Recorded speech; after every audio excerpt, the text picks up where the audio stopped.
उंची 3 फूट 4 इंच, 72% अपंगत्व, वडील शेतकरी असल्याने आर्थिक स्थिती बिकट, घरी एकूण 9 भावंड, मात्र स्वप्न होतं डॉक्टर होण्याचे. हेच स्वप्न पूर्ण करण्यास सुप्रीम कोर्टात जावं लागलं. 5 लाखात सर्कसवाल्यांनी मागणी केली. यांचे संघर्ष ऐकून प्रत्येकाला जोश आल्याशिवाय राहणार नाही. नुकतेच यांनी केबीसीच्या हॉट सीटवर बसले होते तेव्हा देशाने एक जिद्दीचा पुतळा पाहिला. यांनी नीट परीक्षा पास केली होती. डॉक्टर होण्याची पात्रता त्यांच्याकडे होती, पण त्यांच्या शारीरिक स्थितीमुळे यांना MBBS मध्ये प्रवेश नाकारण्यात आला. पण हा मुलगा थांबला नाही. तो न्यायासाठी हायकोर्टात गेला, पण त्यात त्याचा पराभव झाला. पण त्याने लढाई सोडली नाही. तो थेट सुप्रीम कोर्टापर्यंत पोहोचला आणि त्याचा विजय झाला. हे ऐकताना खूप सोपं वाटते, पण ते सोपं नाही. तो आज सरकारी रुग्णालयात मेडिकल ऑफिसर म्हणून रुग्णावर उपचार करतो. ही गोष्ट आहे डॉक्टर गणेश बरैया यांची. आज आपण यांचे संघर्ष ते यशापर्यंतचा प्रवास जाणून घेऊ.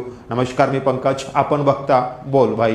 गुजरातच्या भावनगर जिल्ह्यातील छोट्या गोरखी गावात एका शेतकरी कुटुंबात गणेशचा जन्म झाला. घरात एकूण 9 भावंड, 7 बहीण 2 भाऊ. गणेश 8व्या नंबरचा. जन्म झाला तेव्हाच कुटुंबाला कळाले की या मुलाची उंची वाढणार नाही. उंची कमी असल्याने 72% अपंगत्व असल्याचे डॉक्टरांनी सांगितले. शरीर लहान होतं, पण डोळ्यात स्वप्न मोठे होते. शाळा घरापासून जवळपास 5 किलोमीटर दूर होती. गणेशला चालणे अवघड होते, तर वडील रोज सकाळी खांद्यावर बसून पावसात, उन्हात, थंडीत शाळेत पोहोचवत आणि सुट्टी झाली की पुन्हा वडील आणायला जात. शाळेत मित्र फार कमी होते. उंची कमी असल्याने मुलं हसत होते, पण गणेश शांत राहत असे, कारण त्याला माहीत होते, मी कदाचित उंचीने लहान असेन, पण माझे स्वप्न मोठं आहे. जेव्हा गणेश प्राथमिक शाळेत होता, एक दिवस गावात सर्कस आली होती. काही माणसे घरी आली. त्यांनी वडिलांना थेट प्रस्ताव दिला, तुमच्या मुलाला आमच्यासोबत सर्कसमध्ये घेऊन जाऊ, त्या बदल्यात 5 लाख रुपये देतो. त्या काळात 5 लाख रुपये गणेशच्या वडिलांना प्रचंड रक्कम होती. गरिबी होती, शेती होती, जगण्याची चिंता होती. पण वडील उठले आणि म्हणाले, माझा मुलगा विकायचा नाही, त्याला शिकवायचा आहे. गणेश जेव्हा केबीसीवर ही कहाणी सांगत होता तेव्हा त्याचे डोळे पाणावले होते. त्याने फक्त एक वाक्य म्हटलं, मेरे पिता ने पैसे के बजाय पढ़ाई को चुना. केबीसीमध्ये वडिलांना सांगितलं. सर्कसवाल्याच्या नजरेतून 10व्या वर्गापर्यंत लपवून ठेवावं लागलं. शारीरिक मर्यादा असूनही गणेश शिकत राहिला. 12वीत 87% गुण मिळवले. मग आली 2018ची नीटची परीक्षा. देशभरातील लाखो विद्यार्थ्यांसोबत स्पर्धा होती आणि गणेशने ऑल इंडिया रँक 233 मिळवला. स्वप्न जवळ आलं होतं. मुलगा डॉक्टर होणार म्हणून घरात आनंद होते, पण मेडिकल काउन्सिल ऑफ इंडियाने प्रवेश नाकारला.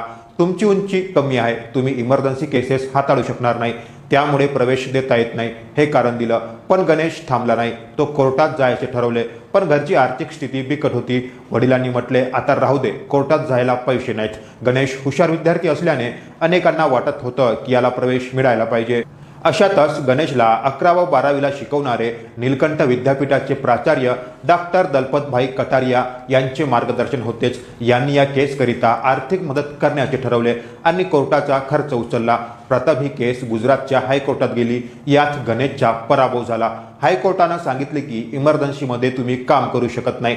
गणेश निराश झाला, पण डॉक्टर प्राचार्य दलपतभाई कटारिया यांनी धीर दिला आणि त्यांनीच ही केस सुप्रीम कोर्टात अपीलमध्ये टाकली आणि 4 महिन्यात ऑक्टोबर 2018 मध्ये गणेशच्या बाजूने निर्णय लागला.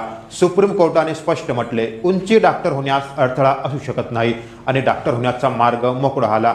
गणेशला MBBS मध्ये प्रवेश मिळाला. त्याने पुन्हा एकदा सिद्ध केलं, मर्यादा शरीराला असतात, स्वप्नाला नाही. MBBS पूर्ण झाल्यानंतर 2025 मध्ये गणेश यांनी भावनगर येथील सर तख्ता सिंग जनरल हॉस्पिटल येथे मेडिकल ऑफिसर म्हणून काम सुरू केलं. मुलासोबत काम करणे त्यांना सर्वाधिक आवडते, कारण ते स्वतःही एकेकाळी लहान होते आणि त्यांना माहीत आहे लहानपणात किती आधार हवा असतो. लोक त्यांना वर्ल्ड शॉर्टेड डॉक्टर म्हणतात, पण गणेश स्वतःला फक्त एक डॉक्टर समजतो. कोण बनेगा करोडपतीच्या मंचावर येऊन त्यांनी काही हजार रुपये जिंकले. या शोमध्ये त्यांनी लाखो लोकांची हृदय पण जिंकली. गणेशची कहाणी आपल्याला सांगते, उंची लहान असू शकते, शरीर कमजोर असू शकतो, पैसे कमी असू शकतात, पण वडिलांनी साथ दिली, शिक्षकांनी विश्वास ठेवला आणि स्वतःची जिद्द टिकून राहिली तर स्वप्न अपूर्ण राहत नाही, ते सहजरित्या पूर्ण होतात. म्हणून गणेश म्हणतात, संघर्ष झुकवत नाही, तो फक्त मजबूत बनवतो. डॉक्टर गणेश बरैया यांच्या संघर्षमय जीवनाविषयी आपल्याला काय वाटतो ते कमेंट्समध्ये नक्की सांगा.